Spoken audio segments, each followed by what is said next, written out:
All right, so the Chiefs, my beloved Chiefs, my team, America's team, they snapped their losing streak against the Raiders, and the Raiders decided not to show up that game, which is nice. It was a nice Christmas present from Oakland. Probably the only thing that they have to give there in Oakland, but yeah, it was a really weird game because the Chiefs suspended their best defensive player, Marcus Peters, for this game.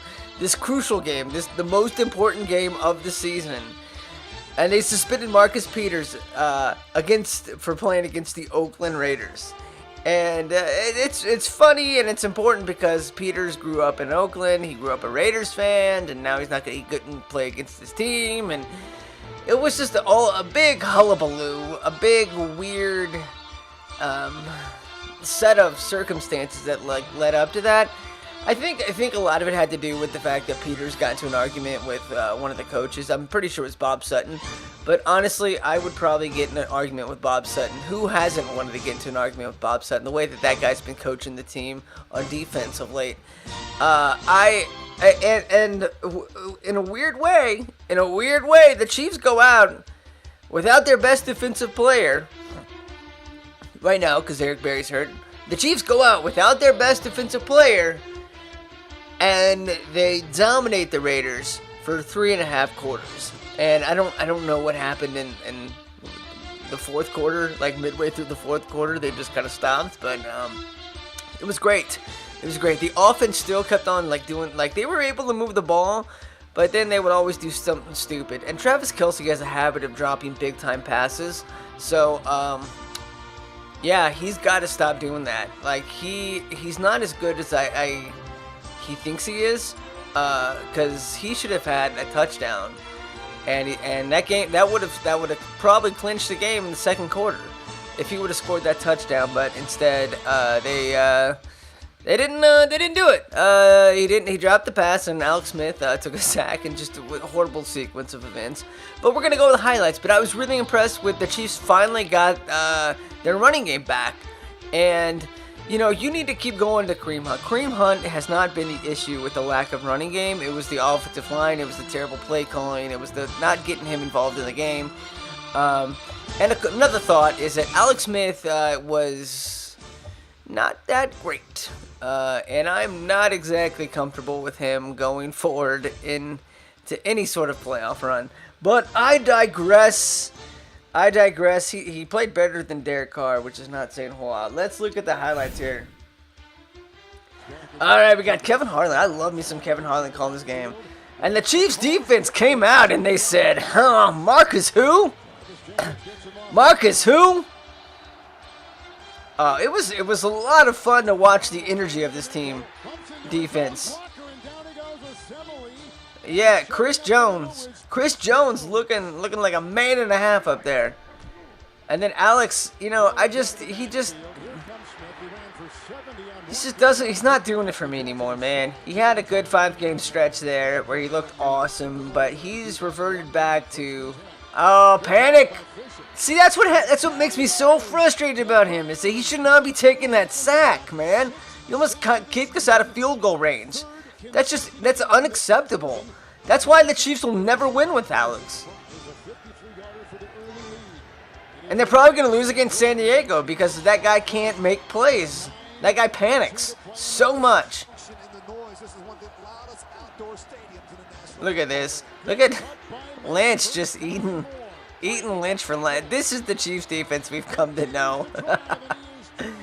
Eating Ron Parker. Oh, man. That was rough. That was rough by Marshawn there.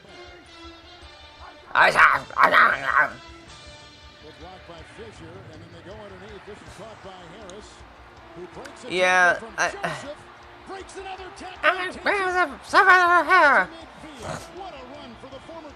that was awesome.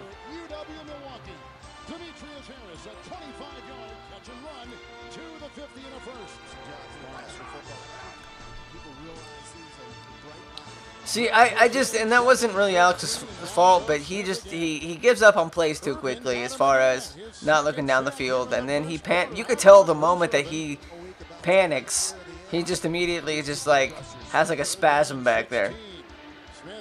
That's a great catch. Tyreek Hill has really developed into a really good receiver as of late. Really good receiver.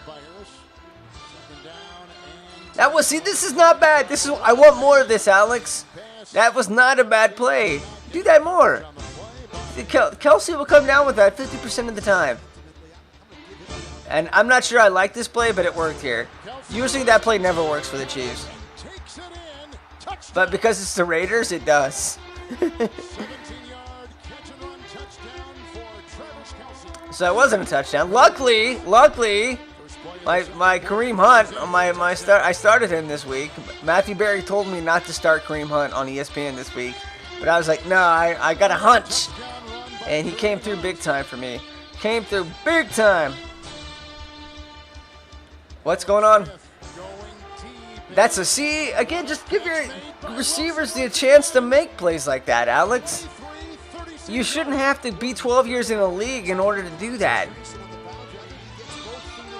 And I'm saying it's just a little too late for me with him. I love this play. What a catch. Just get pressure on the quarterback. See, that's what happens when your defensive line actually does their job. That's what happens. This is kind of pleasant to watch. I gotta be honest with you. This is like the old Chiefs from the 90s, man. It's the old Chiefs. You know, you got Dan Salemuya back there, and Deron, or whoever, Deron Cherry, Dale Carter intercepting the football. All right. And severely underthrows. Some people, Fesco on the radio said, who knows? It was a back shoulder play. No, that was an underthrow. That was an underthrow. That wasn't a back shoulder pass at all. That was clearly an underthrow. God bless Alex. He tries though. That was a good effort, man. It was just. Oh, what a. Yeah. I don't know, Alex. And this is where he just takes. This is a bad play call. That's a really. And then. It's just really bad.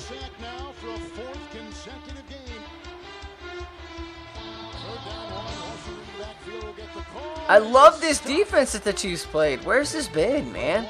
Is it just the Raiders have a pretty good offense, so maybe it's like the negativity that Peters like all gives. This is the classic Alex. This is classic Alex. That's Alex Smith in a playoff game right there. Maybe it was just like the negativity of Peters not not being infected on the field, at this time. I don't know, but they looked really, really good. I love me some Butker.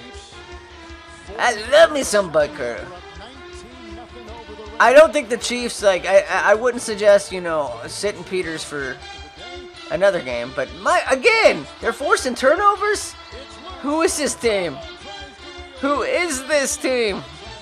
Maybe sit Peters for the rest of what are they doing there? Oh, maybe sit Peters for the rest of the season here. Goodness. I was listening to this, and Mitch Holthus is, and the Chiefs may have just recovered the football.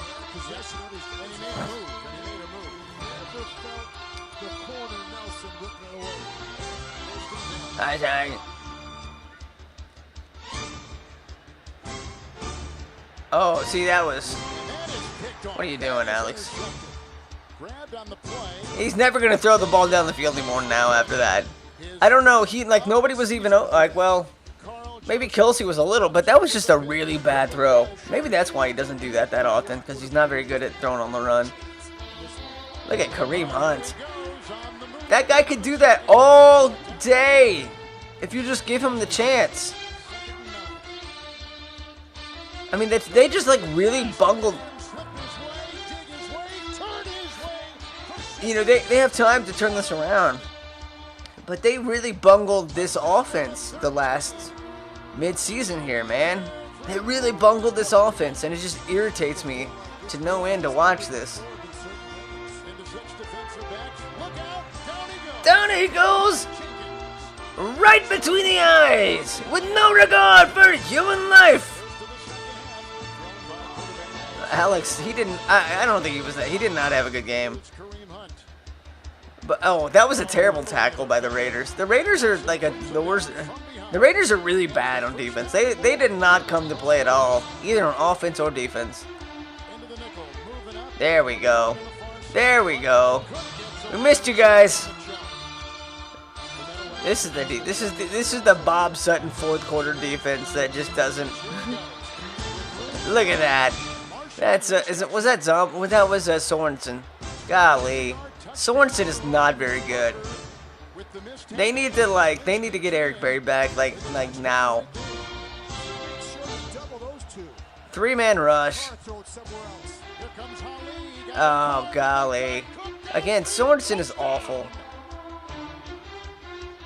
Like he may be the worst player on defense. Him and Steven Nelson.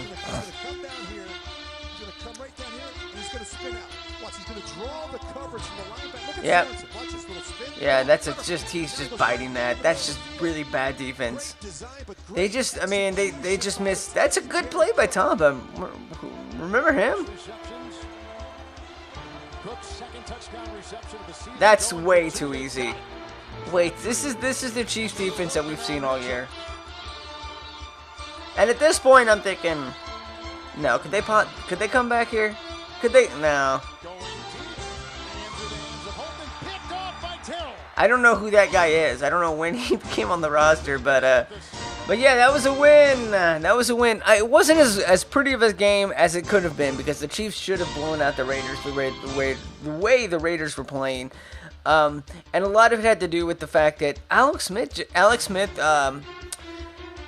did not have that great of a game. He missed a lot of players. He missed a lot, and Rich Gannon even said it during the game. He missed a lot of wide open receivers.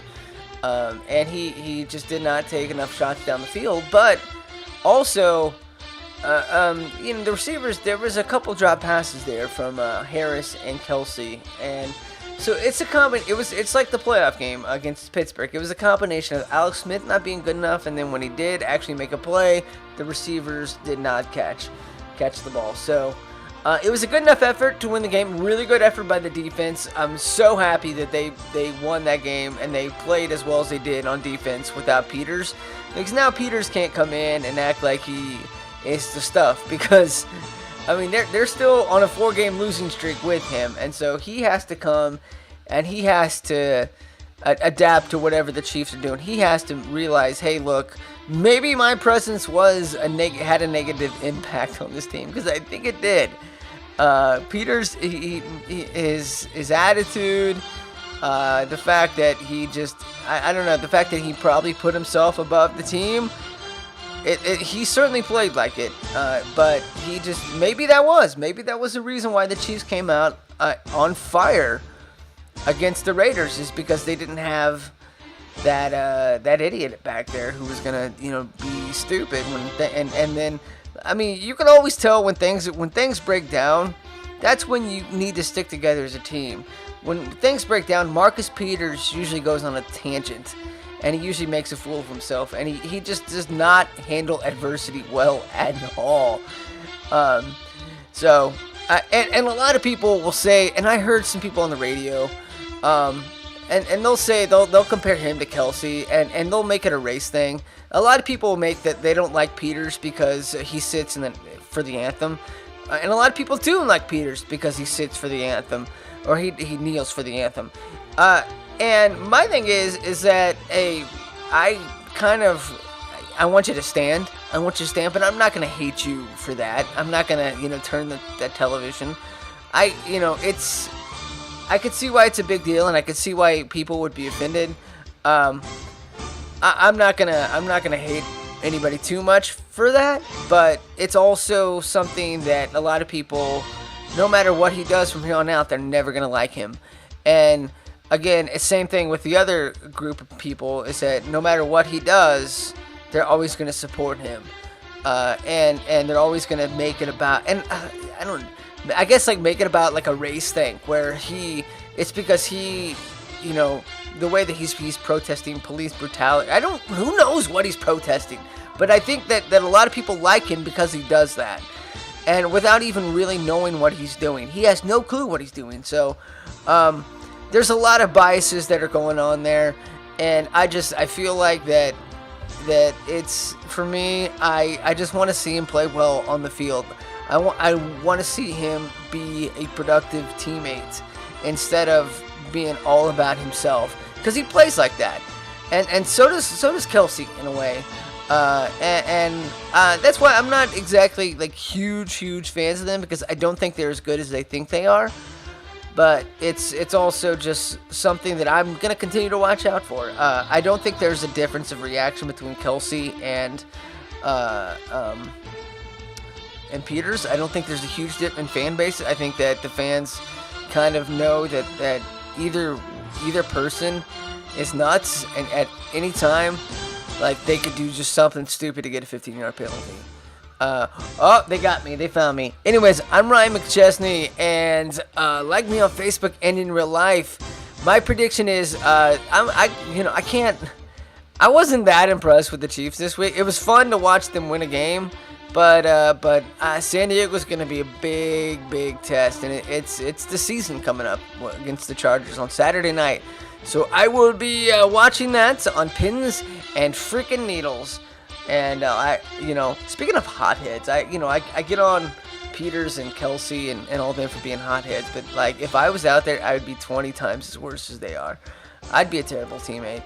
Anyways, peace.